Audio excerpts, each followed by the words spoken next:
Machiegni kendo, kamati mochung' weche pur e od bura timo limbe e kaunti ma Kisumu kama ginono e chal mar kembe marego sukari. Pith kod ohala mar sukari en achiel kuom yore mag yuto e alwora ma Nyanza kod Imbo mar Kenya. Kata kamano, jopur ywak ni ok giwinj mit mar sukari kaluwore kod midhiero mopogore opogore kaka leo ma chudo mage. Millicent Adhiambo miyowa ler mathoth e wi limbe jood burago. Millicent Adhiambo, kaponi inyalo winja, inyalo ketowa e ler gino madhi nyime gi e thuoloni kaluwore gi chenro ma kama. Erokamano ahinya Milton. Achiel kachiel gi sani wan e kambi rego sukari ma Chemelil, ka bende limbe ma kamano ma itimo kod kamati mar jood bura ne ochaki kod kambi mar rego sukari ma Kibos, kanyaka gie sani gin e kambi mar rego sukari ma Miwani. Gie thuoloni endi an kod jopur ma bende ni kaendi e alwora ma Chemelil kaen madwa mbeko godo mondo gilerwa ni to kotenore kod twak kod lalruok ma bende kamati mar jood bura opango bedo kodgi odiochieng' ma kawuono. Gin agenda margi gin mage magidwa ni gitwage mondo mi weche rego sukari malworani obed maber ma ok ni ywak biro mienjo kinde ka kinde. Bende gie thuolo ni endi adwa ni gilerwa ni to bill mane ogol ma the sugar bill mar 2022 bill no bende gineno ka bende biro ting'o sekta mar rego sukari malo, koso gin gineno nade. Machiegni nyanya kor Magajwang mondo mi koro atier achiel kachiel jopur mondo wawinj wach ka owuok kuom giwegi. Machiegni abo chako kodi ng'ena mana kamera kachi chakna gi nyingi Lisa.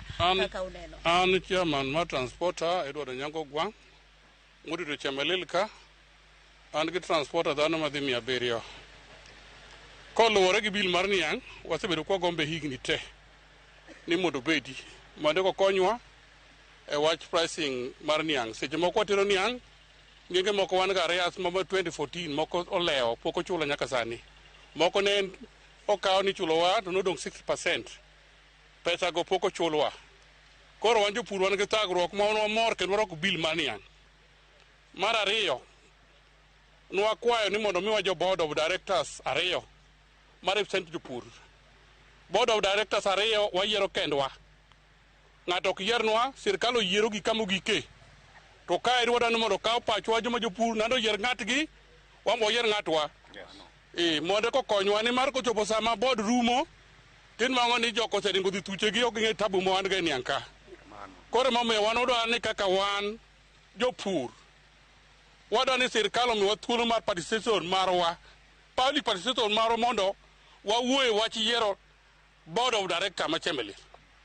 Ma korwa wawacho ni wayien gi ng'ane mwang'ene japur. Tok ni ng'ato tero no wan gik mitero gotiro kwadwar. Koro ka ng'adi wach yiero board ni ema duoko piny wach rego sukari malwora ni koso.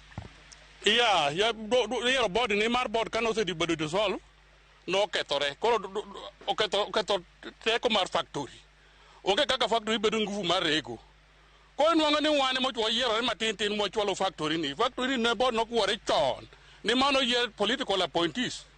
Koro en kowuok to dhi adhiya, jotich thagore benka onge kaka ji konyre. Erokamano. Ka biro kuomi machiegni. Adwa ni lerna ka ikwanye kar board kanyo. Sani kamati mar jood bura biro. Ma achiel kuom agenda mudwaro keto nyime, to kopogore gi mano, agenda mage mabende udwa ni upedhe nyim jood bura mudwa ni otime lalruok kodu kaka jopur mar rego sukari kae. Mokwongo iluonga ni Jojo Kotho Leche, ana japur niang' kendo a zone ma Chemelil ka. Wach mar board onego sirkal ong'i, to sirkal otim mana kaka awadwa owacho cha, to wene jopur oyier joma represent gi e board ma ok ketnwa kelwa joma bro represent gi. Mar ariyo, adwa wacho ni joma factory mantie Western nyogi members mag jopur nyaka parliament nyaka wajumbe nyo oamua ni factory mar Zoya Mumias gi revive. Wan bende Chemelil wadwa ni mondo obed revived, nikech Chemelil nyo osepodho gigolo MD manyoche rionwa factory manyoche niang' donjo kendo nyoche girego. Chakre gigole ka onge niang' madonje yad ka, nikech jopur ok chul.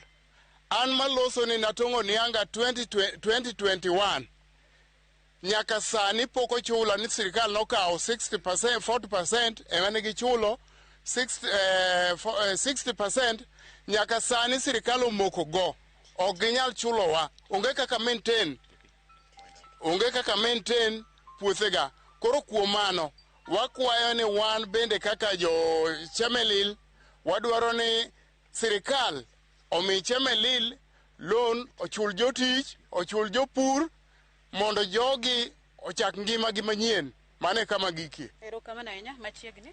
Okay, an iluonga ni Sedekio Kenda Kela, ajapur ma Luoland, an medium scale farmer. Gima dawer wacho e wach mar uso wadagi nikech kata dheri ng'ato ok nyal biro ni nadwa ni usna dhiang' to ok ong'iyo pachi ni to bedo wause to use condition mane. Koro wadwaro ni ka ginwa ni mondo iusi to ging'iso wa chon to waikre ma wadagi Chemel nyose losi chung maber tiyo kendo Chemel nyerego maonge wach moro machielo. Gin sirikal achiel ni gin emanyi gigolo director manyo wan go ka miluongo ni Gabriel Nyangweso manyo loso no factory manyerego gigolo gidhigo ni gikelo moro makoro sani masino gore piny. Koro wan sani ukwede winjo wach uso wanodwa ni Nyangweso moduog ka mondo tich oendelea mbele. Mano kende gima wadwaro wanonge wat ke joga. Erokamano ahinya. Machiegni. Kuja. Okay, kwa majina ni Davidson Chepsiror kutoka kwa mlima kule Nandi County. Sisi ni wakulima ya miwa na tumekuja leo kwa mkutano ya Parliamentary Select Committee na tumekuja tukiwa na agenda mbalimbali na tuna malilio yetu ambayo tunatoa kwa kampuni hii. Kwanza kabisa tunawashukuru na tutawapokea wageni hawa, lakini mambo yetu ambayo tunaweka mbele kabisa kwanza ni areas yetu ambayo imekwama kwa muda mrefu sana na serikali wamekataa kusikia malilio yetu kama wakulima. Pesa ambayo tunakuwa tukitumia kukusa hiyo miwa ilikuwa ni pesa yetu na singine tunakopa kwa kampuni kwa banks na haijalipwa na tunahangaishwa ajabu kwa sababu ya deni hiyo imekwama muda mrefu. Pili, jambo ambalo tunaweka kipaumbele, tumepata kujua kwamba kampuni hii inaelekea babaya zaidi. Ni kwa sababu ya conmen ambao wamechaguliwa. Tumesoma kwa gazeti, tumeambiwa kwamba kuna watu ambao wamechaguliwa kama directors ambao wanasimamia kampuni hii. We were not consulted, hatukuulizwa, hatujawahi kuambiwa, tumeona tu kwa gazeti. Wenye wamechaguliwa hapo wajue kwamba sisi tujawaunga mkono na watuwakilishi kama wakulima. Sisi wenyewe tutawatoa viongozi wetu ambao watatusaidia kutuongoza ili tuende mbele na kampuni hii. Kampuni hii ya Chemelil ni yetu tukiwa wakulima. Hata serikali juzi walisema kwamba wanataka kufanya privatization. Tumekataa kama wakulima, tutaki privatization. Tunataka tuwekewe hii mill iwekwe mpya, alafu tusaidie kutushagia miwa. Hivyo basi tunaomba kabisa kampuni hii. Tunataka kiongozi ambaye anaweza kuongoza kampuni hii iende vizuri sana. Kwa sababu sasa inapitia magoti, tungeomba yule mwenye alikuwa anasimamia hii kampuni vizuri. Tunaomba yarudi arejeshwe ili akuja aendeshe kazi hii kwa njia ambayo inafaa vizuri. Asante sana.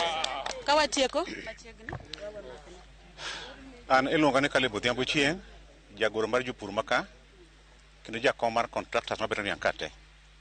Gima duong' dana wachi kawuono e lo jopur te ni wan kaka jopur wa support the sugar bill 2022.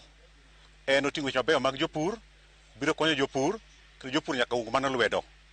Mar ariyo, adwano awachi kaka jopur maka wadagi with the strongest terms possible wach privatization. Wadage Chemelil ok usi kendo Chemelil emiyo jatelo manyalo rito maber manyalo tero the next level. Mar adek, Chemelil osema bor jodalawa. Jotich osechandore ka pok yudo msara gi higni mang'eny. Jopur pod manyo pesa gi. To gima duong' manego Chemelil en unity between us. Jomoko ywayo kocha, jomoko ywayo koni. Adwano awach ne jopur as stakeholders gi jo tich te. Wamanyuru yo mabedo gimoro achiel mondo move kamoro achiel.